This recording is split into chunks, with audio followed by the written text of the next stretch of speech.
You are listening to More Human, the show where we share the stories that encourage leaders to make their businesses and organizations more human. I'm your host, Jeremy Newlick. On a random day in 2001, my friend got on a bus to his part-time gig in Portland. It was a day like most others in Portlandia, gray and dreary. And as he found his spot on the bus, he was approached by another passenger who had a curious look on his face. This happened to my friend pretty often. It's become an almost daily thing. The other passenger walks up to him and says, "Hey man, what's with the name tag?" And my friend tells the guy that he never takes off his name tag. Yeah. Never. Nope. No, not even then. That is even tattooed on his person.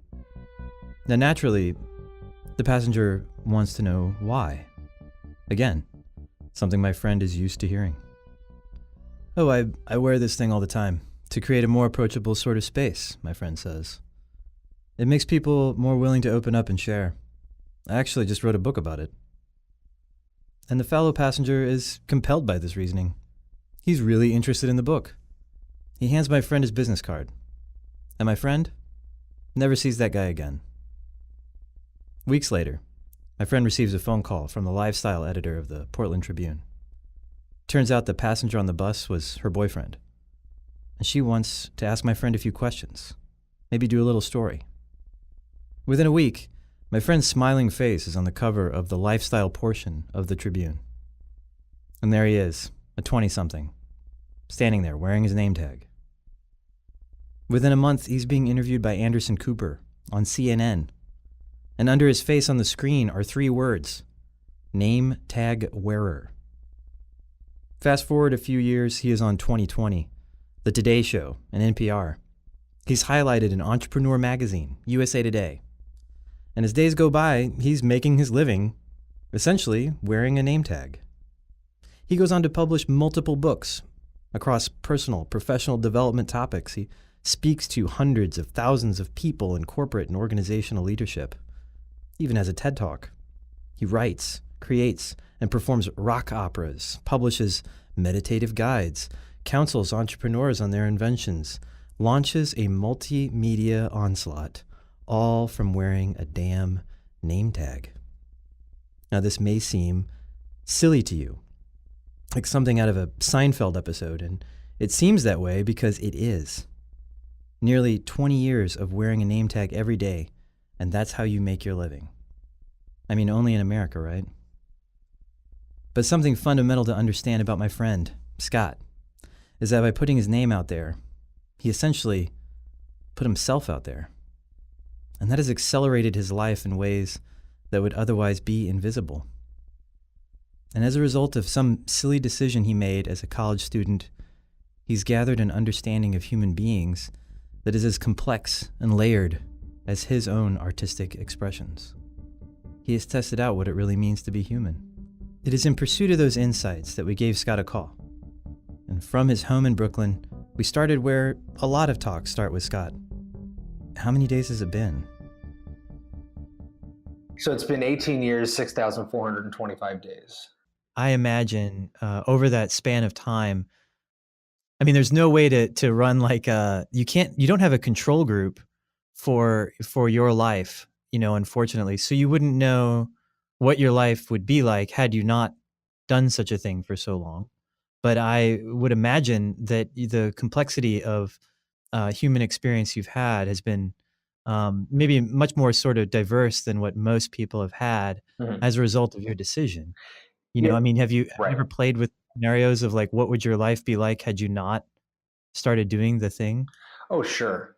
I mean, I suppose the control group is age 0 to age 20, because that's when I was not wearing it. So, I mean, in a perfect world, in an alternative universe, same person, no name tag from age 20 to age 40, then it would be a proper, control group. But so I that's really the only thing I can do. I mean, very soon I will have worn a name tag more years than I will have not worn it, which will be interesting to get to that point. So all I can really do is I can really just compare it to how I felt prior to it. And I think the big, to use the term of your podcast, the big human thing behind it is prior to wearing it, I didn't feel seen in the way I do now.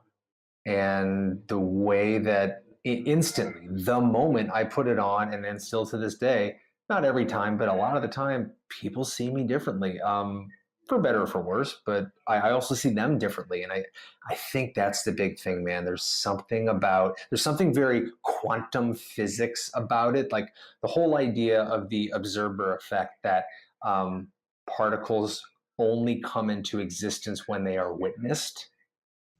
Mm-hmm. There's something really beautiful and really human about that, and to me, that is the biggest difference. And I'm not sure I really realized that until maybe year 16.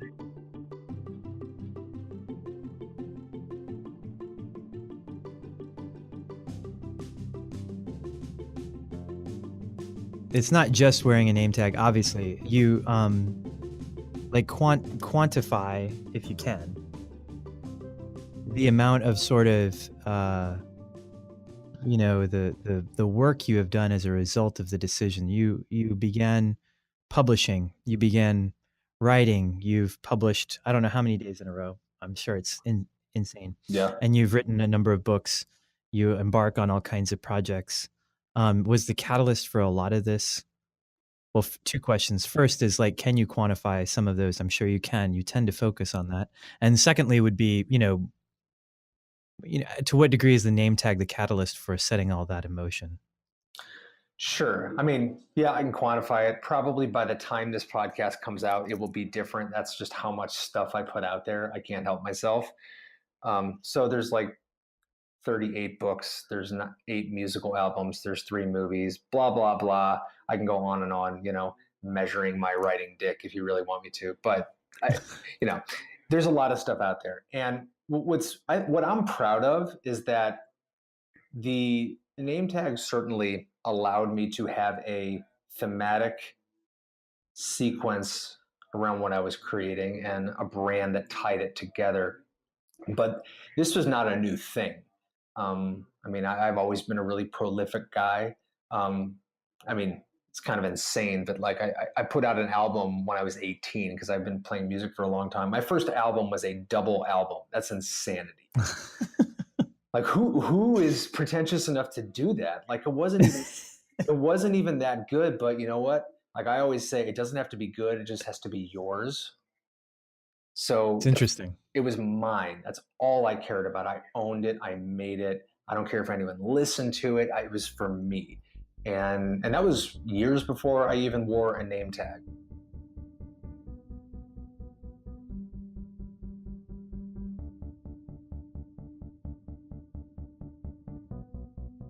I mean, that's something that's really compelling about, that I don't want to get too metaphysical necessarily, but it would be, I wonder what preceded the name tag because I think it would be easy for a lot of people to say, well, this seems like could it get more shallow than dude wearing a name tag? But it seems like, and you could probably argue that, or I'm sure that you may have heard things like it. But I think that, what's interesting is that there had to be something that preceded. There was some notion you had or some journey you thought you were going to take, right? That led to, this is a fun experiment. Why would you even be open to something like that unless you thought there might be something in it for you? Well, right?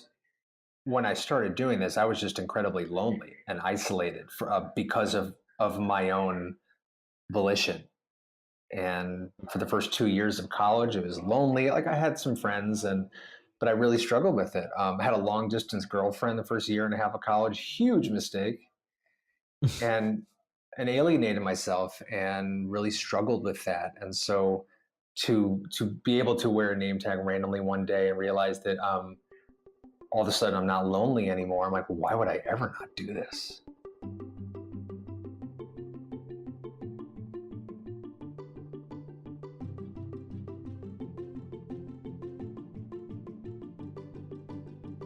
It's hard to characterize, I think, for a lot of people, I would imagine, and you imagine you've run into this. It's hard to characterize like who you are. And I mean this in a really good way, because, you know, you have done and accomplished many things. It seems like you've had multiple lifetimes. You know, like, just because most people before age 40 haven't published as many books as they have years on the planet. They haven't made movies that they didn't give a shit whether or not people liked or not. Right. They haven't, you know, lived in this sort of way. And so I do wonder, like, I do wonder how it is you typically introduce who you are. Here's what's cool about this is that not every part of your life has to know about every other part of your life. Right. They don't need to know. They don't have to know. They probably don't want to know. Great example is, you know, my wife and I are part of this yoga community. We volunteer there. We work there.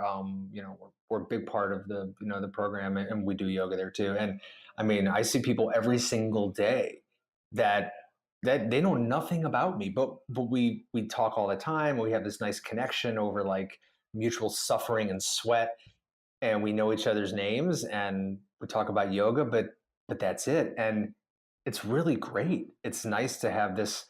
I don't need to know everything about you. I don't need to ask you, so what do you do? Like, who cares? So there's something really beautiful about that. And then, you know, I have a full-time job. I work at a place called the Metric Collective, and it's a startup of about 30 people. And there's plenty of people here that that will never listen to this podcast, and never know about it.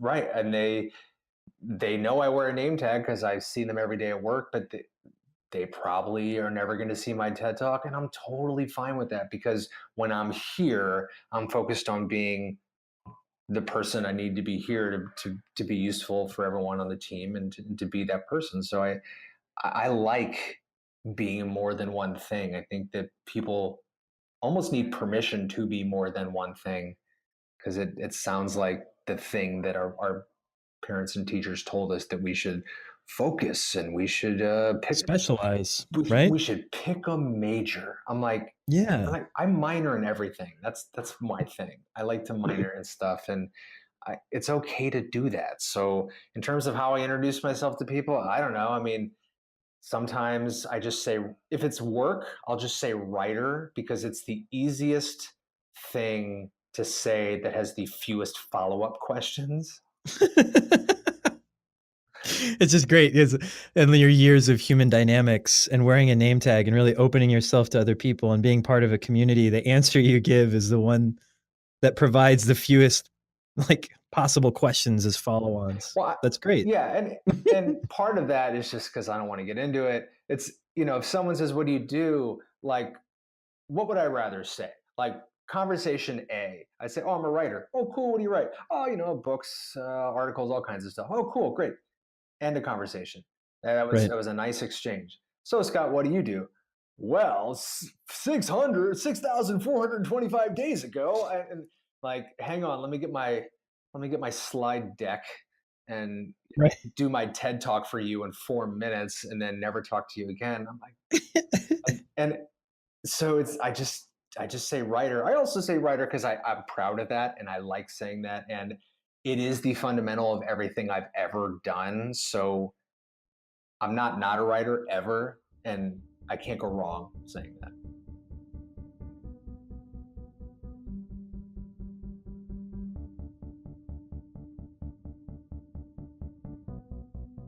What do you think you regret the most? Like, it doesn't seem like you live in regret very long. I mean, since the time I've known you, it doesn't seem like you do, but I imagine that you have something that's passed you by. Oh, for sure. I think, like, thematically, any regret I have is some lack of connection. So the category of regrets are like, "Oh, I stayed home that night," or, "Oh, I didn't call this person," or, "Oh, I traveled to Las Vegas to do this thing, but then instead of calling my friend who lives there, or instead of going to see Carrot Top, I got In-N-Out Burger and watched a movie in my hotel room." I have all these like micro regrets around like alienation and isolation, because it's the biggest mistake that I make. And then, I mean, there's bigger regrets. Like, I really wish I wouldn't have bought a house like 4 months before the market crashed. Sure. But Sure. but I was 26 and making a lot of money, and I wanted to prove to myself that I was a grown up big boy adult. So I did it. Hmm. I mean, I wish that I would have been smarter at choosing a relationship that wasn't unhealthy years ago. But then again, that was a really powerful experience, for better or for worse. So, you know, sure, of course you have Hmm. regrets.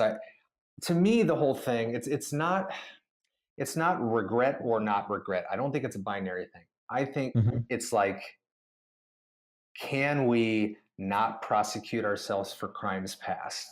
It took me a long time to understand self compassion. Actually, there's an amazing book called Self Compassion that was transformative for me that everybody should read.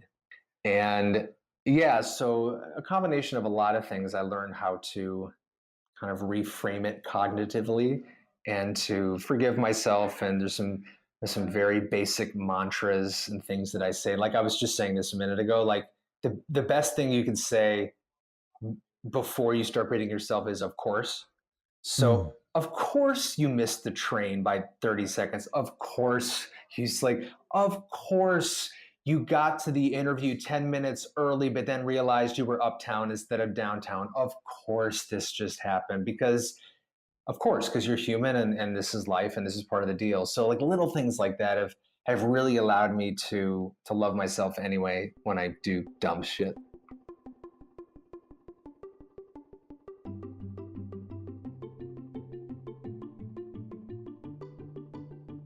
Well, it seems like you had you've had an accelerated, like I said, you've had Right. like several lifetimes worth of creative sort of output. Right. And I would imagine that what that's done is it's provided interfaces that maybe like most people who live lives that maybe aren't as accelerated as yours just don't have as many opportunities to run into the wall. It's like run into this confrontation with yourself or with others where you just like took off, and it sounds like from a pretty early age. It was like, I'm going to make stuff. I'm going to release a double album, and Right. I'm doing it for me. And that sort of aspect of you, um, has probably put you in touch with people faster than what most people would have to ever deal with, you know? I never thought of that. It's beautiful. Thank you. Well, you're welcome. That's why I'm here. But like, well, in that regard, like what other kinds of insight about humans do you think you have that maybe some other folks who didn't decide to wear a name tag for 18 years, like what other kinds of things have you observed about our species that you think Yeah. is really interesting? Oh boy. So here's something kind of neat. So maybe 10 years ago, I was in Sedona just taking, as I was known to do at that point in my life, go on vacation by myself for 4 days and talk to nobody, which would seem like the right thing to do, but it's like I worked alone. I was already talking to nobody. I don't know why I thought going on vacation for 4 days alone would help. Anyway, so uh, now I would never do that. But so I go to Mm. Sedona one year, I'm just kind of hanging out for a few days, and I was in the car and I just switched shirts and I didn't have a name tag on. I'm like, I'll screw it. I'll just when I get to the hotel, I'll do it. So I drove through like the entrance, and there was the guy in the little parking valet box. Um, and I'm like, I'm so tired. I just want to get into my room. I don't care about this guy. And he's like, name? And I said, Scott. And he goes, last name? I go, yeah, that's my last name. He goes, okay, go ahead, sir. And I just straight up lied Right. about my name, which is something I can't really do anymore and haven't done. And I'm Right. like, I take off the name tag for 3 hours because I can't reach the back seat, and I'm already lying. And I was like, wow, man, I really needed to get one of those out there, just cleanse the system with a nice little lie. so so it was And alive for like no real good for reason. Just nothing, yeah, just for yeah, because I could. And so anyway, I have this theory about the relationship between anonymity and accountability, okay. and I don't think it's new. I'm not the first person to say this, but yeah, I think wearing a name tag 24/7 has made me more honest, and Mm. not that I was dishonest before or am now, and regardless of whatever level I started at, but the fact that I have this it kind of paints me into an honest corner. Having this thing on, I'm like, they know my name, like I'm accountable. I it's right there on Front Street, so I kind of have to tell the truth. And I think that why the internet is so toxic is because it invites anonymity, which brings out the worst in people because there's nothing to hold them accountable. Hmm. That's why people say the internet is, the bathroom stall of the digital world, because you can write anything you want on the bathroom stall and no one will know it was you, and you can say the worst things, and all kind of going back to why I actually do think everyone in the world should wear name tags all the time, everywhere, forever, is because I think it would actually be like a catch-all that would solve a ton of problems around the issue of honesty.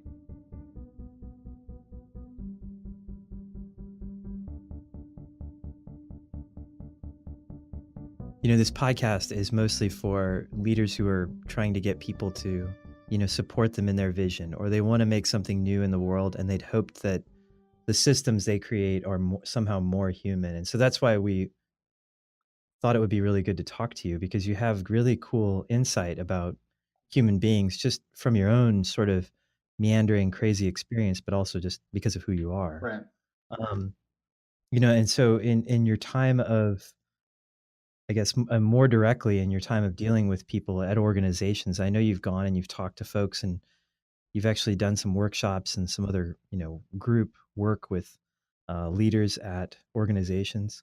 Was there insight you've gathered as a result of that work that you think that is most valuable, or that helps systems to work in a more human way? Yeah, I can think of a couple things. I mean, having done a lot of workshops and presentations with the group, and also, I've had 4 different full-time jobs here in New York at different types of companies, and I've seen a couple pretty interesting things. And one of them that is very recent for my current job is about energy. And there's this interesting approach to energy, which is the majority of hiring managers and leaders, they want to hire people that bring great energy, whatever type of energy that may be, because that's important to an organization.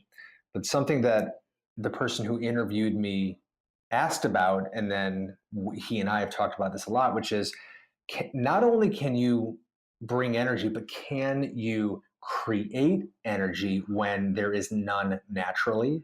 So it's great if you're in a positive mood, or if you're happy, or if you're optimistic, but can you get a sense of like, man, office is really down today, or people are feeling this? Can you help, not necessarily cheer people up, because I don't want people to think that the happiness is like always the answer, but can you create energy that infects and permeates and lifts everybody up? So it's sort of a, can you create the tide that rises all boats? Mm-hmm.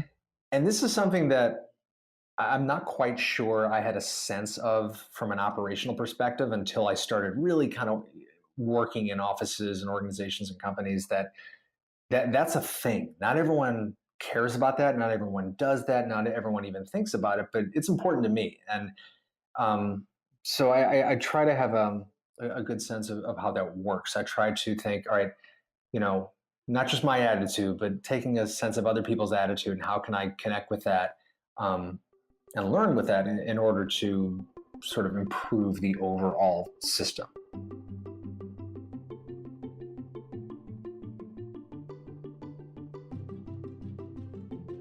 Do you have more gigs, outside the company where you're still spreading the gospel of Scott, or like what you have a book that's coming out now. What's Yeah, next? I mean, I retired from speaking full time, meaning around the time people stopped hiring me, I said I retired.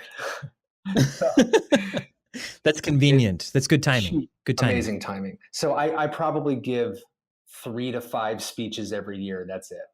I don't need to do it. I don't really want to do it, but I will. If the great opportunity comes, I'll still do it. So, yeah, occasionally I'll give a presentation, but for the most part, in terms of my own projects, I mean, I got a new book coming out. I'm very excited about it. It's called Expect Nothing. The book, I'll read the subtitle because I can't remember anything I write anymore. It's called Expect Nothing: 366 Daily Meditations on Surrender, Satisfaction, Stress, and Other Stumbling Blocks of the Spirit. And I'm going to go record a new album probably in August. Got a bunch of new songs that I'm ready to get down on wax.